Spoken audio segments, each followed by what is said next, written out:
Muito bem, hoje à noite eu desejo falar aos amados irmãos algo de importância e de emergência. E nós vamos abordar algo do livro de Mateus, capítulo 11. Agora, eu tenho aqui 5 mensagens, porém, eu vou abordar somente uma delas. Mas no livro de Mateus, capítulo 11, nós encontramos retratos de Jesus. Retratos bonitos. Retratos que manifestam para nós justamente como ele andava nessa terra e como ele era.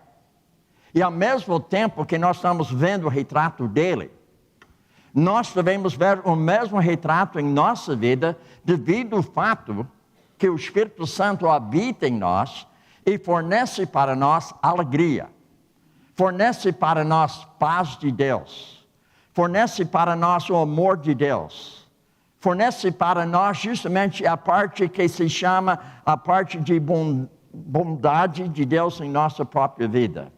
Mostra claramente a humildade que nós podemos ter na pessoa de Cristo. Então, enquanto você está vendo esses retratos hoje à noite, eu creio que cada um de nós, hoje à noite, que fala que Jesus é nosso Senhor, deve ter o mesmo retrato na sua própria vida. A primeira coisa que você repara de Jesus, no livro de Mateus capítulo 11, nós encontramos o fato que ele era o juiz que repreende. Ele era o juiz que repreendia os pecadores do seu caminho, os religiosos, que não confiavam em Deus, mas confiavam na sua religião, principalmente os fariseus. Ao mesmo tempo, nós podemos ver ele com o retrato sendo filho de Deus, filho amado, filho enviado por Deus, para nos servir, para oferecer a sua vida de tal maneira que nós possamos abraçar a vida maravilhosa da pessoa de Cristo Jesus, refletindo justamente seu caráter àqueles que estão ao nosso redor. Nós encontramos também o Senhor Jesus sendo uma pessoa que ele é uma pessoa alegre, e ao mesmo tempo ele também alegrava as outras pessoas em volta dele. Agora, minha pergunta para você hoje à noite: será que você é uma pessoa que demonstra a alegria do Senhor na sua vida? Será que você é uma pessoa que alegra as outras pessoas pela sua presença, refletindo o caráter de Deus? E nós vemos também outra coisa interessante aqui. Nós estamos vendo Jesus aqui sendo Deus na carne, revelando a pessoa de Deus, seu Pai, na sua vida, através da sua obediência a Ele. E ao mesmo tempo nós estamos vendo outra coisa interessante nesse capítulo. O Redentor Jesus. O Redentor que deu e ofereceu descanso para as nossas almas. E por último, nós encontramos Jesus como discipulador. E justamente hoje à noite eu quero abordar o assunto de Redentor e discipulador. Porque o assunto se casa. Se ele é seu Redentor, ele é seu discipulador. E se ele é seu discipulador, você mesmo deve ser discípulo dele. E sendo discípulo dele, você deve ser um discipulador.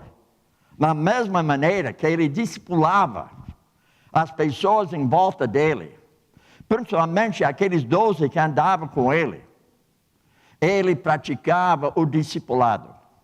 E justamente hoje à noite eu desejo abordar esse assunto de uma forma que cada um de vocês talvez tenha certa vergonha em dizer que você é discípulo de Jesus e ao mesmo tempo não reflete o caráter dele toda hora na sua própria vida.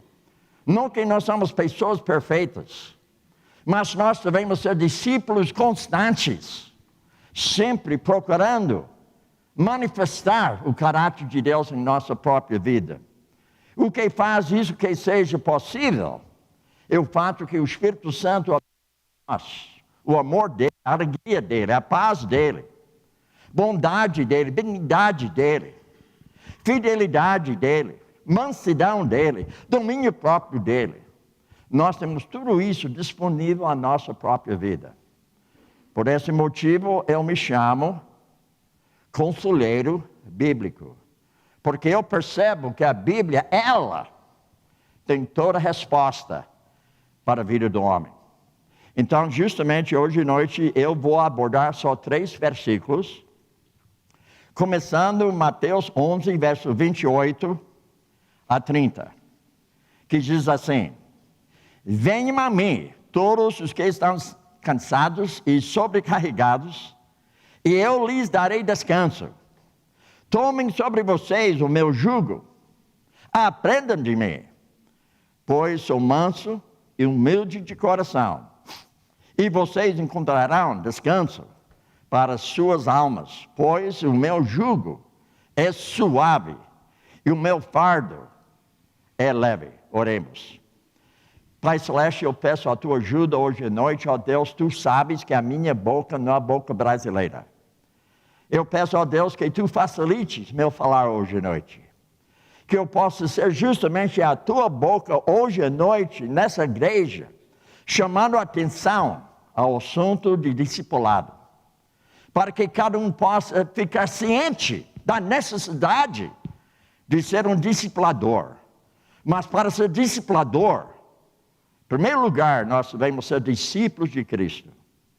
Ajuda-nos, ó Deus, nesta noite, a abordar estes 3 versículos sobre o Redentor Jesus, o discipulador Jesus, para que nós possamos imitar justamente a pessoa dele, permitindo que o Espírito Santo, o fruto dele, revele novamente a pessoa de Cristo nessa terra. Em nome de Cristo, nós oramos. Amém, aleluia, amém. Agora, o que eu vejo nesse trecho? Em primeiro lugar, eu vejo um convite de Jesus para nós.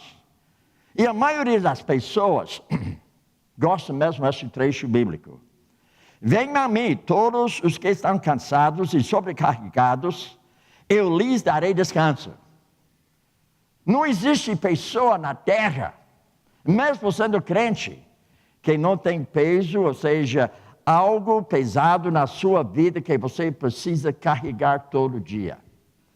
Todo dia eu tenho algo que eu preciso carregar na minha própria vida. Uma coisa mais recente, a minha idade. Eu não posso fazer o que eu fazia. É um peso para mim. E às vezes me incomoda. Mas algo que Deus está permitindo para que eu possa confiar mais neles concernente àquilo que Ele deseja da minha vida dia a dia. Ou seja, eu estou aprendendo mais sobre a necessidade de permitir que a força dele seja manifesta na minha própria vida, porque em mim mesmo eu não tenho essa força mais. Eu canso com mais facilidade. Eu preciso mais descanso. Mas isso é algo pesado para uma pessoa que deseja ser ativa. Sendo uma pessoa ativa, para você ficar mais parada, isso complica. Isso é um peso para nós. Então, quando percebo esse trecho bíblico, venha a mim, Bill, porque eu vou lhe dar descanso. Eu sei que você é sobrecarregado com a sua idade. Eu sei que você não pode fazer o que você fazia. Mas eu vou utilizar a sua vida porque a sua boca ainda funciona bem. A sua boca ainda seja algo que eu possa utilizar em pregar a minha palavra e discipular as outras pessoas. Atualmente, na minha cidade, eu tenho encontro com 13 homens individualmente. Um tem 22 anos de idade e o mais velho tem 74. E toda semana eu estou fazendo discipulado com eles individualmente. Onde eles precisam fazer diariamente tarefas. E até eles têm que assinar um contrato comigo. Esse contrato fala que eles têm que ter 30 encontros comigo durante o ano inteiro. E que eles têm que fazer o estudo bíblico 45 minutos por dia durante o ano inteiro. E que eles têm que prestar contas comigo enquanto estou realizando o discipulado. Eu faço nos lugares públicos. Por exemplo, uma loja de café. Uma loja, ou seja, um lanchonete. Onde nós estamos num lugar público.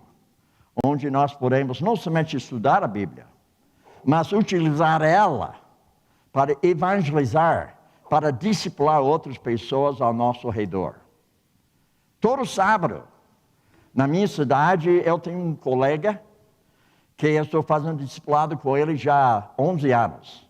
Toda semana eu tenho encontro com ele, durante 11 semanas. No sábado, ele não utiliza a sala dele. Eu pedi permissão para utilizar a sala dele todo sábado, às 9 da manhã até 6 da tarde, passando aconselhamento bíblico para pessoas que estão enfrentando justamente vidas sobrecarregadas. Na quarta-feira, na minha igreja, de meio-dia até 9 da noite, eu estou com pessoas ajudando elas a andar com Deus individualmente, no aconselhamento bíblico. Irmãos, eu digo que eu canso, mas Deus ainda está utilizando a minha boca, Ele está utilizando aquilo que Ele me havia ensinado durante alguns anos. Inclusive até nessa igreja, durante 4 anos, Deus está me ensinando aqui, durante 4 anos. Muito bem, então esse convite de Jesus significa algo interessante. Relacionamento com Ele. Quando Ele faz convite, Ele convida você para ter relacionamento com Ele mesmo. Às vezes a pessoa pensa bem, eu vou aceitar Jesus. E parece que a pessoa aceita Ele como se fosse algo material. Algo que você vai colocar na prateleira em casa. No outro domingo você pega Ele e vai na igreja. Mas quando alguém é convertido, quando ele faz convite, um relacionamento com Ele. Agora, a minha pergunta para você hoje à noite, a hora que você levantou hoje, que foi o horário que você levantou? Algumas pessoas diriam 6 horas, 7 horas, 8 horas. Agora, a minha pergunta, o seu relacionamento com Ele, desde a hora que você acordou hoje, até esse horário hoje à noite, como tem sido o seu relacionamento com Ele? E durante a semana toda. Então, quando Ele fez esse convite, foi um convite de relacionamento. Para você poder ter tempo com Ele. Não somente tempo com Ele, vamos dizer, particular, mas um tempo com Ele enquanto você está realizando suas tarefas aqui na terra. Então, isso me faz pensar naquilo que Ele havia dito à noite que Ele foi traído. No livro de João, capítulo 17, verso 3, ele fala o seguinte: esta é a vida eterna, que te conheçam, o único Deus verdadeiro, a Jesus Cristo a quem enviastes. Então percebem que essa palavra conhecer, para mim significa 3 coisas. 3 coisas embutidas. 3 verdades embutidas. A primeira, relacionamento. Ele nos convidou para ter relacionamento com Ele. Ao mesmo tempo, outra verdade embutida que se chama comunhão. Comunhão com Ele. Onde você tem aquela parte íntima com Ele. O relacionamento mais profundo.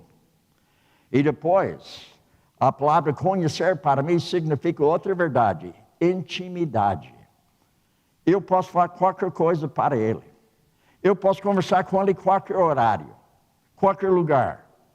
Onde eu estiver, eu posso conversar com Ele. Eu tenho intimidade com Ele. Eu me levanto com Ele. Eu me deito com Ele. Eu ando com Ele. Porque Ele sempre está ao meu lado. Intimidade. A pergunta hoje à noite, mesmo que você seja membro de igreja, mesmo que você tenha tido justamente um tempo na sua igreja por muitos anos, a minha pergunta hoje à noite, você conhece ele? Algumas pessoas sabem, mas não conhecem. Algumas pessoas sabem quem é Jesus, mas eu pergunto hoje à noite, conhecer, outro 500, não é a mesma coisa. Inclusive a língua portuguesa facilita, porque você pode saber algo sem conhecer. Por exemplo, tem muitos lugares no mundo que eu sei alguma coisa, mas não conheço. E tem outros lugares que eu conheço. É bem diferente. Quando você fala que eu sei que existe tal cidade no Canadá, mas para você conhecer, outro 500. Outra coisa maravilhosa. A minha pergunta hoje à noite, você conhece? Você tem intimidade com Ele? Você tem relacionamento com Ele? Então, a primeira coisa que eu vejo aqui neste trecho bíblico hoje à noite, Ele é nosso Redentor. Ele faz com que você tenha vida eterna. Ele faz com que você tenha uma intimidade com Ele enquanto você está aqui na terra.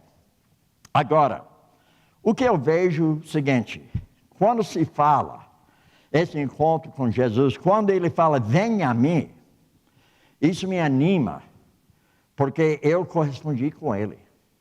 Eu correspondi com Ele de tal maneira que eu sou o irmão dele. Eu sou filho de Deus. Eu tenho tudo que a minha mão que Ele tinha quando Ele andava aqui na terra.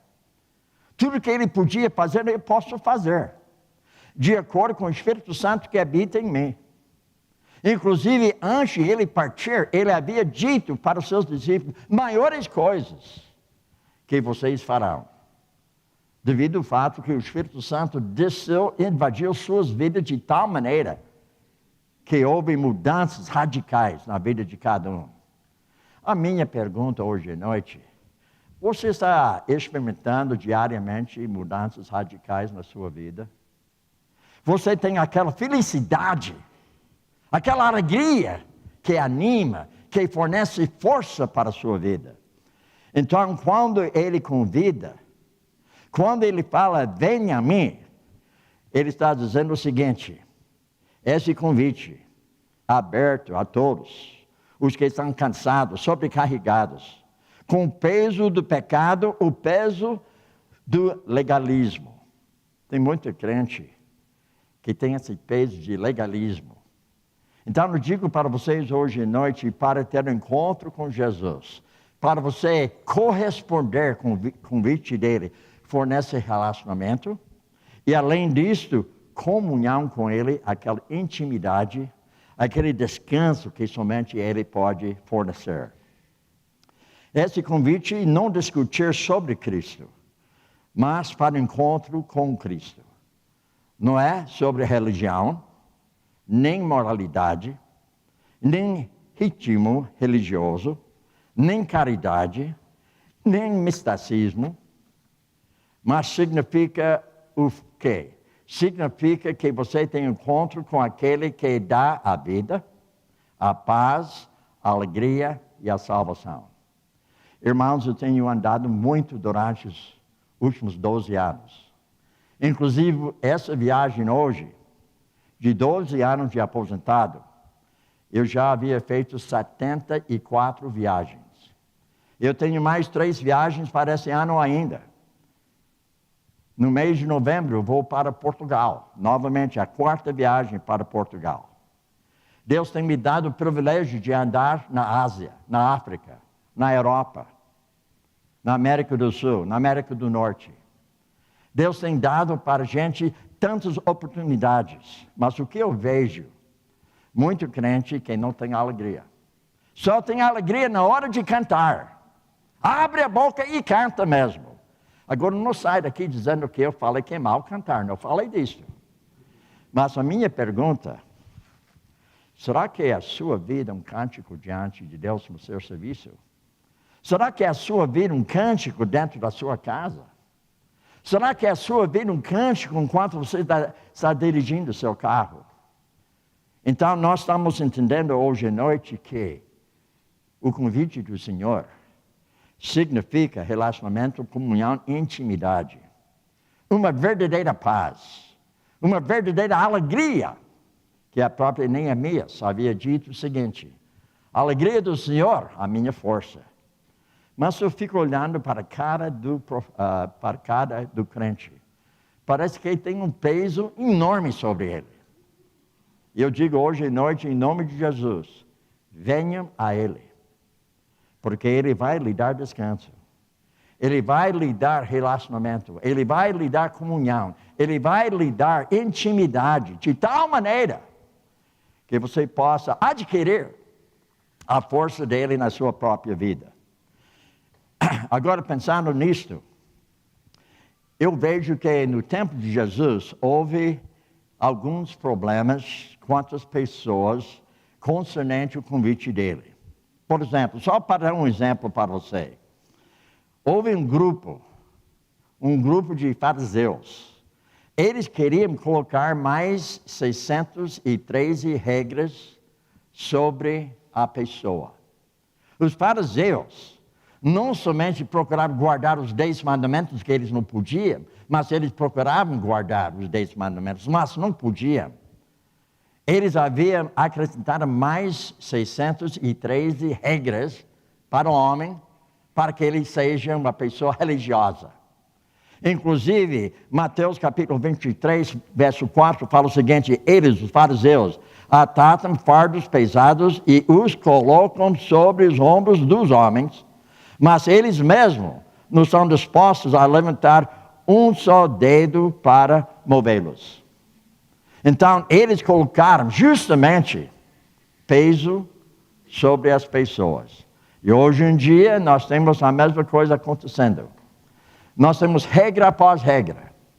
Mas eu digo hoje à noite, quando você tem Jesus na sua vida, você tem uma liberdade.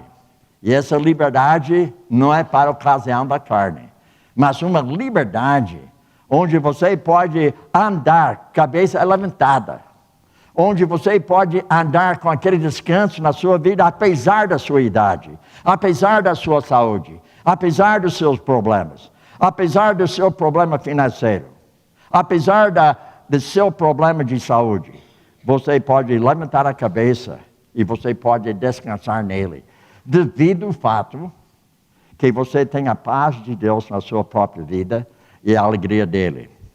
Agora, outra coisa interessante quanto a essa parte, quando eu penso nisso, aí eu penso também que tem outra parte que facilita nós entendermos melhor justamente o assunto dele.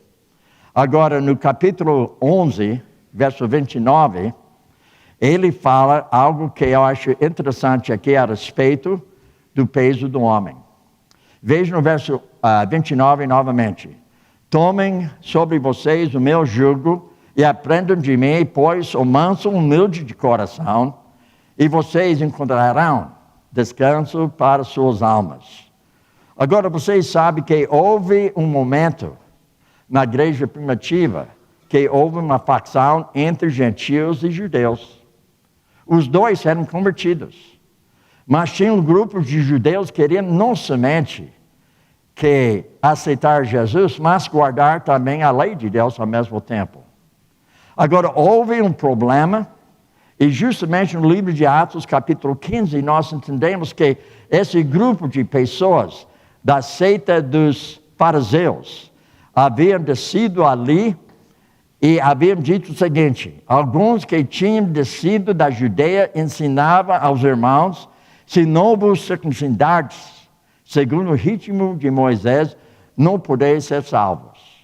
Houve problemas, mas Paulo, por sua vez, ele declarou claramente sobre a liberdade do crente. Não a liberdade de fazer o que você queira, mas a liberdade de você servir a Deus com aquele louvor na sua vida, com aquela alegria na sua vida. Inclusive, na sua carta às Gálatas, capítulo 5, verso 1, ele fala: foi para a liberdade que Cristo nos libertou, portanto, permaneçam firmes e não se deixem submeter novamente um jugo de escravidão. Eu não sei quantos crentes hoje têm aquele jugo de escravidão. aquele jugo que pesa sobre você. E Jesus havia dito, tomem sobre vocês meu jugo e aprendem de mim. Sou manso, humilde de coração, e Ele vai dar descanso para nós. Inclusive, na sua carta aos Romanos, ele fala isso sobre Jesus. Porque o fim da lei é Cristo, para a justificação de todo o que crê. Ou seja, Cristo cumpriu a lei de Deus na sua própria vida. E a lei de Deus para nós hoje são 2 grandes mandamentos: amará teu Deus, amará teu próximo. A minha pergunta hoje, você ama a Deus? E quando você fala assim, eu amo a Deus, quer dizer que você ama seu próximo de tal maneira que você dá preferência para ela e não para você. Agora, eu entendo muito bem que Jesus havia nos dado liberdade. Ele havia dito no livro de João, capítulo 8, 32, 36, o seguinte: e conhecerão a verdade os libertará. Portanto, se o Filho de Deus os libertar, vocês de fato serão livres. Agora, minha pergunta, eu vejo tanto crente andando desse jeito. Parece que não tem alegria, não tem força, não tem paz. Não tem aquele ânimo de levantar a cabeça. Está deixando todas as circunstâncias apagarem a sua vida. Enquanto Ele fala que Ele é a verdade, essa verdade nos dá o quê? Liberdade. Ou seja, segundo a palavra, vocês de fato serão livres. Agora, ainda nós podemos aprender algo a mais sobre esse trecho. Algo que eu quero abordar ainda. Mas antes de abordar isso, deixa eu colocar para você algo interessante. No verso 29, quando ele fala antes, venha, agora ele fala, tomem sobre vocês o meu jugo. Aprendam de mim, pois sou manso, humilde de coração, e vocês encontrarão descanso para as suas almas. Agora, essa palavra tomar, veja bem aqui talvez eu não falo português do jeito que você fala, mas eu entendo que é imperativo. Imperativo significa que é uma ordenança. Uma ordenança significa que você não tem escolha. Tomem sobre você justamente o jugo dele. Agora veja que ele fala que nós devemos o quê? Nós devemos tomar sobre nós o jugo do nosso Senhor Jesus Cristo. E aí que nós vamos encontrar o quê? Descanso. Logo lá nós vamos encontrar a paz e a alegria do Senhor. Uma coisa que eu havia aprendido é o seguinte: quando você aceitar um relacionamento com Jesus, ou seja, você aceita o jugo dele, o que acontece com muitas pessoas no dia de hoje é o seguinte: há muitas pessoas que buscam se deleitar nos benefícios do Evangelho, mas sem compromisso de um estreito relacionamento com Cristo. Nós queremos receber os benefícios, mas irmãos, eu digo que nós temos benefícios, mas também nós temos obrigações justamente com os benefícios que nós temos. O que é um benefício para mim, ao mesmo tempo, é uma responsabilidade para a minha própria pessoa. Então, nós entendemos, é o seguinte: quando você toma o jugo de Cristo, você conhece a paz com Deus e a paz de Deus. Paz com Deus quer dizer que você nunca será condenado.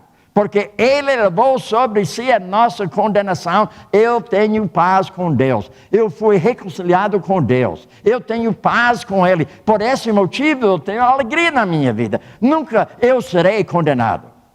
Porque Ele mesmo foi condenado no meu lugar. Mas a paz de Deus, eu preciso entender o que significa a paz de Deus. A paz de Deus significa em qualquer circunstância, qualquer pessoa em volta de você, qualquer sentimento que você tem, você pode ter a paz de Deus na sua vida, nas suas circunstâncias. Mas eu vejo muito crente hoje que não manifestam a paz de Deus. devido ao fato que não entendem que eles têm paz com Deus de tal maneira que eles devem ter paz de Deus na sua vida diária. Ao mesmo tempo, eu percebo algo de suprema importância. Quando ele fala do seu jugo, o jugo fala também do serviço sob o senhorio de Cristo na sua própria vida. Romanos 10:9 fala claramente o seguinte: porque se com a tua boca confessares Jesus como Senhor, em teu coração creres que Deus o ressuscitou dentre os mortos, serás salvo. Tem algumas palavras aqui interessantes. A palavra crer, duas doutrinas embutidas: arrependimento genuíno e a fé salvífica. E quando você percebe o que é fé genuína, ou seja, arrependimento genuíno, quer dizer que há mudanças no seu modo de falar. Há mudanças no seu modo de pensar. Há mudanças no seu modo de se comportar. Porque houve arrependimento genuíno. Devido a esse arrependimento genuíno, você também tem o que eu chamo fé salvífica. Onde você não somente concorda com os fatos corretos na Bíblia, mas onde você está agindo de acordo com esses fatos bíblicos. Tem muita gente hoje na igreja que concorda com os fatos. Mas a pergunta é: será que eu estou andando de acordo com esses fatos corretos na Bíblia? Será que a minha vida manifesta as verdadeiros princípios bíblicos? Será que a minha vida reflete a pessoa de Cristo como ele refletia justamente a pessoa do Pai dele na sua vida aqui na terra? Nesse apelo evangelístico, Jesus há não somente um convite dirigido ao coração, mas também uma obrigação dirigida à vontade, mas também uma educação dirigida à mente. Cada vez que eu prego a palavra, cada vez que eu estou ensinando a palavra, deve ser uma educação da sua consciência, para que você possa entender como Deus deseja que você esteja se correspondendo com as circunstâncias em volta de você. As pessoas, nem todo mundo em volta de você, pessoas maravilhosas, nem todas elas. Mas você precisa se comportar com elas da mesma maneira que você se comporta com pessoas amorosas. Inclusive, certa vez, Jesus, no Sermão do Monte, ele havia dito o seguinte: tenho ouvido sobre o segundo grande mandamento: deve amar seu próximo, mas eu digo, deve amar até seu próprio inimigo. Agora, Sérgio falou algo para mim hoje que me animou mesmo. E ele manifestou para mim hoje à noite, antes do culto, que colocou fogo na minha barriga hoje à noite. Bem ali, ele estava conversando comigo sobre o pastor Ricardo. Eu fiquei tão animado que esse irmão aqui perdoou, de tal maneira que ele veio para a sua igreja e pregou aqui algumas semanas passadas. Verdade, pastor? Aquilo me animou. Não que a gente esquece o que acontece. O que é importante, não lembra mais. Não lembra mais. Para mim, Sérgio manifestou justamente o caráter de Deus, perdoando um ou outro irmão. Isso que nós devemos sempre praticar. Perdoando. E perdoar não significa esquecer. Não significa que você vai ter sentimentos bons. Mas significa que você está obedecendo a pessoa de Deus. Então, quando ele falou aquilo para mim hoje à noite, eu pensei, bem, eu vou pregar melhor do que eu havia pensado. Porque aquilo me animou de tal maneira em ver e ouvir o que realmente se chama perdão bíblico. E quando tem uma pessoa que perdoa outra pessoa dessa maneira, anima a nossa própria vida. Isto é discipulado.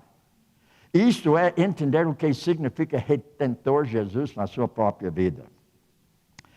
Agora eu quero terminar em 5 minutos, se for possível. Não posso garantir, mas eu vou procurar terminar. Mas o último trecho bíblico aqui, ou seja, a última passagem, fala sobre o discipulado dele. No verso 29 e 30, novamente, tomem sobre vocês o meu jugo, aprendam de mim, pois sou manso, humilde de coração. Vocês encontrarão descanso para suas almas, pois o meu jugo é suave e o meu fardo é leve. Vir a Jesus e tomar sobre nós o jugo é algo que acontece quando cremos. Mas o aprendizado é um processo. Eu conheço o Sérgio desde 1998. Eu havia visto na vida dele um processo de Deus na sua vida. Até ele e eu, algumas vezes, nós não concordamos. Algumas vezes, não é, Sérgio? Algumas vezes. Mas o que eu tenho percebido, o crescimento, tanto na vida dele como também na minha vida. Irmãos, a aprendizagem é um processo. Você não aprende de um dia para o outro. Você aprende algo hoje, mas você não aprendeu tudo. E quando ele me falou o que ele falou para mim hoje à noite, eu fiquei, puxa vida, mas que progresso de santificação na vida dele que eu estou ouvindo hoje. Não que ele não foi pessoa joia, ele sempre foi pessoa joia, mas também sempre foi pessoa pecadora também, como eu sou também. Mas quando você percebe uma aprendizagem que é um processo, e você está vendo vivido diante de você, isso anima o coração da gente e também anima o coração de Deus. Agora, para terminar, como eu havia dito, 5 minutos, mas calma, tem mais 4 ainda, calma. No capítulo 28, que combina bem com o convite de Jesus, que fala assim, 28, 19 e 20, portanto, vão indo, ou seja, indo e façam discípulos de todas as nações, batizando-os em nome do Pai, do Filho e do Espírito Santo, ensinando-os. É um processo. Ensinando-os a obedecer. Agora, isso é importante. O pastor da igreja, não somente que ele deve ensinar, mas ele deve ensinar para obedecer. Isso significa cobrança do seu comportamento. Quando eu prego a palavra, quando eu ensino a palavra, quando eu realizo discipulado, vem cobrança do ouvinte. Você está obedecendo? Não a minha pessoa, mas você está obedecendo a palavra. Eu fico cobrando. Enquanto estou nessa viagem, tem um jovem lá nos Estados Unidos, ele tem 18 anos, ele tem um problema sério de pornografia. Eu estou ajudando ele. Quando eu comecei a viajar, eu falei para ele, todo dia, eu quero um WhatsApp de você me falando o que está acontecendo no dia de hoje. Ele vai, mas a mesma coisa todo, então, eu quero saber todo dia. Mas eu não quero ouvir somente está bem, eu quero ver o que está acontecendo. Eu quero saber sobre seus pensamentos. Eu quero saber sobre suas tentações, para eu poder orar com você. E eu vou cobrar você. Durante as 2 semanas que eu estou fora, você não está livre de mim, não. Eu vou cobrar você. Então, todo dia, pelo menos até hoje, ele tem mandado para mim um WhatsApp, me falando o que aconteceu no dia de hoje. Irmãos, quando você está ensinando, como está dito aqui na grande comissão, significa ensinar, obedecer. Não somente ensinar, mas obedecer. Pastor Sérgio, você tem permissão de Deus de cobrar obediência de cada um aqui nessa igreja. Porque quem que ensina é obrigado também, o quê? Confrontar e obrigar você a obedecer a palavra de Deus. São 3 coisas que eu quero que você saia hoje à noite no seu bolso, vamos dizer. E seu bolso é na sua cabeça. É o seguinte: você deve ser hoje em diante testemunho visível de Deus através do seu comportamento. Eu vou falar para você algo que aconteceu nessa viagem, lá em Dallas, Texas, no aeroporto. E sendo que eu ando tanto, agora eles me chamam Executivo Platinum. Então, eu tenho justamente alguns benefícios. Um benefício que onde a primeira classe fica aguardando o voo, eu fico com eles. Mesmo que eu sou na classe econômica, eu sou com eles. Porque eu tenho esse benefício de aguardar o voo onde eles aguardam. E eu estava procurando alguma coisa para comer.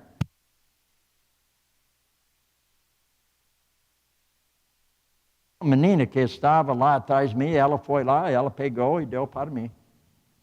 E eu falei para ela, mas você me lembra de uma pessoa famosa. É mesmo, é uma pessoa famosa. Quem? Jesus, porque ele era um grande servo. E ele veio para servir, não para ser servido. Ele veio para dar a sua vida por muitos. E eu quero conversar com vocês sobre esses muitos. Irmãos, tem toda a oportunidade para você ser visível no seu testemunho, verbal na sua conversa e vital compartilhando algo da palavra de Deus. E lembra bem, para você ser um bom discípulo de Jesus Cristo, você tem que lembrar o que Paulo havia dito a Timóteo. Procura apresentar-se a Deus aprovado, como obreiro que não tem do que se envergonhar e que maneja corretamente a palavra da verdade. Oremos. Pai Celeste, eu quero agradecer-te ao Deus pelo privilégio de estar na Igreja Batista Esperança hoje à noite, sendo abençoado com tantos abraços, beijos, palavras gostosas, ânimo, cânticos. Tudo que foi feito hoje à noite, eu e minha esposa, nós vamos sair dessa igreja hoje à noite mais animado do que quando nós entramos. Eu quero agradecer-te, ó Deus, pelo carinho do pastor Sérgio. Sempre eu quero ouvir ele pregar e cada vez que eu venho, ele coloca a palavra na minha mão para eu pregar. Eu não sei se talvez ele já esqueceu de pregar, não sei. Mas cada vez que eu venho aqui, ele sempre me convida de falar da tua palavra para a sua igreja. Eu sou abençoado em ter ele como amigo. Eu peço a Deus, na próxima viagem dele para os Estados Unidos, que ele vai passar um tempo conosco em nossa casa. Ele não me deixou chateado, mas decepcionado sim. Eu queria que ele também fosse para a nossa casa. Quem sabe na próxima viagem, ele vai nos incluir na sua viagem lá nos Estados Unidos. Para Nancy e eu será um maior prazer de ter ele e a sua esposa em nossa casa, conversando sobre tudo que Deus havia feito em nossas vidas durante esse tempo aqui na Igreja Batista Esperança. Eu peço a Deus que hoje à noite, que cada um saia dessa igreja hoje à noite, não somente animado, mas desafiado de entender que conhecer Jesus significa relacionamento, comunhão profunda e intimidade no caminho. Em nome dele nós oramos. Amém. Aleluia. Amém.